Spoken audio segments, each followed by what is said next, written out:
En Italie, des négociations de la dernière chance.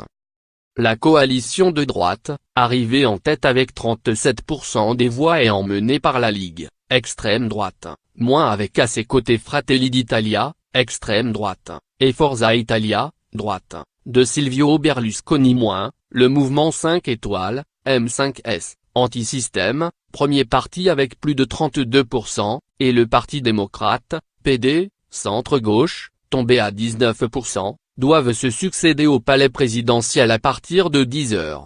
Les petites formations et les présidents du Parlement seront reçus en fin d'après-midi.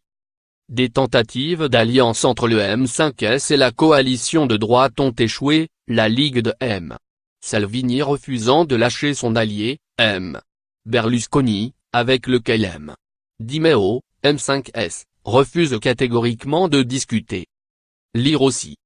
2 mois après une élection sans vainqueur, où en est l'Italie? Les responsables de la coalition de droite se sont retrouvés dimanche soir à Rome. Plusieurs d'entre eux ont réclamé que le président désigne M. Salvini comme chef du gouvernement, promettant de trouver dans les rangs des autres formations les quelques dizaines d'élus qui lui manquent pour former une majorité. Mais selon la presse italienne, M. Mattarella exige des garanties. Le président italien se prépare plutôt à nommer un gouvernement technique sur le modèle de celui de l'économiste Mario Monti, 2011-2013. Il serait chargé de gérer le pays, de lui rendre la voix qu'il a perdue ces derniers mois sur la scène internationale et de tenir au moins jusqu'à l'adoption du budget. M.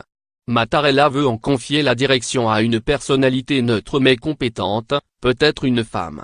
La presse se perd en conjectures et aligne les noms, sans qu'aucun sorte du lot pour l'instant. Il est fréquent que la formation d'un gouvernement prenne des semaines en Italie, en moyenne 1 mois et demi.